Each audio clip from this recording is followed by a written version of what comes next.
Charlie Kenton arrives at a fair. He has an old fighting robot and a pile of debts. Today he has a match against a bull. Charlie has bet a lot of money on it. The owner of the bull, Ricky, promises to beat the crap out of Charlie if he tries to cheat him. The fight starts perfectly. It looks like the bull has no chance. But Charlie gets distracted flirting with a girl in the crowd. At that moment, the bull attacks and smashes the robot to pieces in the arena. Realizing he's in deep trouble, Charlie runs away. He has no way to pay Ricky. Suddenly, some old acquaintances catch him. They bring bad news. His ex-wife has passed away. Now their 11-year-old son is Charlie's problem. The story moves to the courtroom. The case of custody over Max Kenton is being heard. His Aunt Deborah dreams of becoming his guardian. But the unlucky father is concerned with other things. All Charlie wants is to get rid of fatherhood and get some money for a new robot. As soon as he sees Deborah and her husband Marvin, Charlie comes up with a plan. The couple is rich. Charlie offers Marvin to please his wife. For just $100,000, the legal father will give up custody. Both agree. Marvin wants to spend a couple more months without kids in Tuscany. During this time, the boy will stay with Charlie. Marvin will pay $50,000 right away, and another $50,000 when he and Deborah return to take the boy. Charlie returns to an old boxing gym owned by his friend Bailey. She's a mechanic and also deep in debt. The woman is tired of Charlie's schemes and wants to quit robot boxing. But Charlie doesn't care what she thinks. Marvin brings the promised $50,000 and the kid. Turns out the boy is no fool. Max quickly figures out that his father sold him and demands his share of the profit. Unfortunately, the money's already gone. Charlie invested everything in buying the legendary robot Noisy Boy. The boy is thrilled. He's a fan of robot boxing. Charlie boasts to his son that while Noisy Boy was touring other countries, he was upgraded with voice control. But the robot doesn't respond to commands. While Charlie fumes and counts his losses, the kid notices Japanese hieroglyphs on the robot's armor and the samurai-style design. Taking the controller, he gives a command in Japanese. Voila! It works! Excited, Charlie immediately rushes to arrange a fight for the robot. He hopes Bailey will watch the kid, but Max insists on going with his father. Through blackmail and threats, he forces Charlie to take him along. They head to the arena. Charlie is in such a hurry to make money that he doesn't prepare for the fight. Despite Max's protests, he puts the robot up against a serious opponent. It turns out Charlie never learned the proper commands to control Noisy Boy. He just picks the ones that sound cool. The opponent smashes Noisy Boy to pieces in the arena. What's left of the former champion is a pile of scrap metal and a puddle of oil. Max is furious. He's angry at his father. Because of his irresponsibility, Charlie destroyed a great robot and just dumped it in the junkyard. Max is mad because Charlie did the same thing to him, threw him out of his life like useless junk. Taking the voice control module from Noisy Boy, Charlie heads to the junkyard. Hiding from the spotlights, father and son search for parts. They want to build a new robot. Charlie tells Max that he used to be a boxer himself. Unfortunately, boxing lost its popularity. The crowd wanted more spectacle. Fights between humans no longer excited them. But fights between giant robots, that was something else. While listening, Max finds himself on the edge of a pit and falls. He's saved by a robot's arm sticking out of the mud. Max's jacket gets caught on it, and he hangs over the abyss. Terrified for his son, Charlie pulls him up and hugs him for the first time. But the family harmony doesn't last long. Max insists that they dig up and take the robot because it saved his life. Charlie is angry. It was him, not some machine, who saved the boy. The father leaves, but the son stays at the junkyard and digs the robot out all night. In the morning, Bailey receives a new piece of junk from the guys. She's desperate. Her father was Charlie's coach and invested everything in his career. Now Bailey has invested in his robot boxing obsession. And what did she get in return? A pile of debt and zero gratitude. She thinks Charlie needs to quit. He promises he will, but begs Bailey to help one last time. The boy is attached to this robot.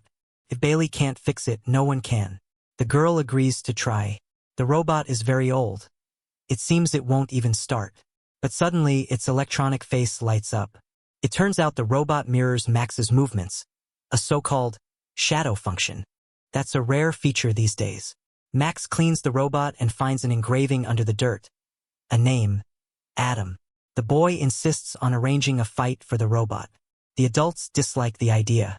Adam isn't a fighter, he's a sparring model. He can take a hit, but he can't attack. Max won't give up and wants to fight anyway. While Charlie looks for an opponent, Bailey tells Max how great his father once was in the ring. But his time has passed. Charlie and Max head to Atlanta. They arrive at the Real Steel Championship Arena. There they see the legendary robot boxing champion, the mighty Zeus. Max is amazed, he's meeting his idol. But it's a bad day for Charlie. Everyone turns him down. He has to arrange fights in a zoo, the lowest underground level of the robot boxing world. All night Max stays awake, programming moves into Adam using the shadow function. At the zoo, Max boldly negotiates a bet.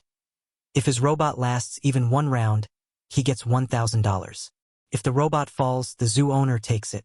The fight starts horribly. The boy lacks experience. Suddenly, it turns out that this ancient pile of metal can really take a hit. The robot not only survives the first round but goes into the second. His chances are slim, but the opponent, another old junker, breaks down mid-fight. Seeing the potential, a man in the crowd offers to arrange another fight for Adam. Max dives into training. To make it easier to control Adam, they install Noisy Boy's voice module on him. One day, tired of boxing, Max starts dancing. The robot copies him. Charlie sees them and suggests turning it into a signature move. The crowd loves that kind of stuff. Max is afraid it'll look silly, but Charlie insists. Max agrees, but only if his father trains the robot himself. Charlie begins training. Word spreads about Adam and his signature dances. He wins, money flows in, and father and son grow closer. Suddenly, Adam is offered a fight on the main American arena, the same place where Zeus fights. Before the match, Charlie and Max are invited to the VIP lounge of Farah Lemkova, the billionaire owner of Zeus. There, Max also meets Zeus's creator, the genius Takmashido. Farah immediately offers to buy Adam. Her Zeus needs a sparring partner. Charlie is all for it, but Max absolutely refuses. He loves this robot. Charlie warns him they're about to face a serious opponent, and in half an hour there might be nothing left to love. Adam's opponent is a two-headed robot with an entire team of pilots. The old Adam doesn't stand a chance, or maybe he does. Charlie notices a flaw in the opponent's movement, predicts his attacks, and wins. The crowd goes wild.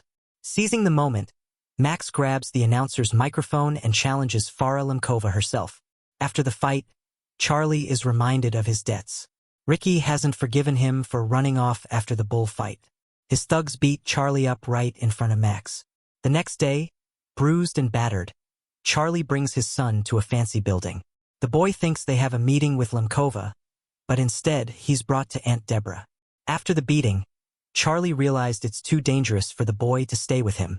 Deborah's husband is ready to pay him the agreed amount, but Charlie refuses the money.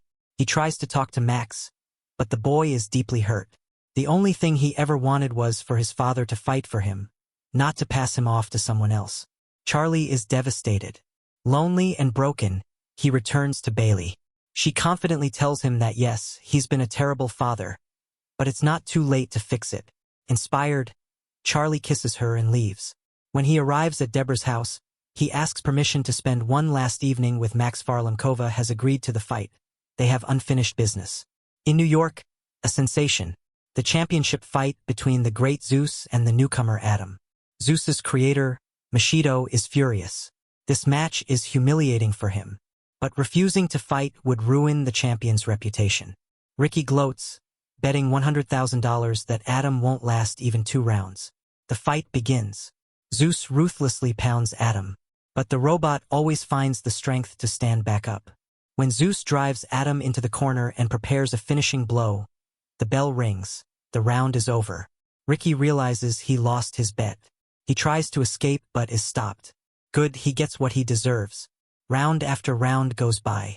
The crowd is going wild. Near the end of the match, Adam's voice control fails. Charlie is desperate, the robot can't hear commands anymore. But Max suggests a solution. Adam can't hear, but he can see. In the final round, Charlie uses the shadow function. He boxes, and Adam mimics his every move. Zeus's creator, Mashido, drives out his team and starts manually controlling the champion himself. It looks like he's about to destroy Adam, but in reality, Charlie lures him into a trap. When Zeus's batteries start running low, Charlie delivers a brilliant combo and nearly wins. The bell rings. Both opponents are still standing, so the judges will decide.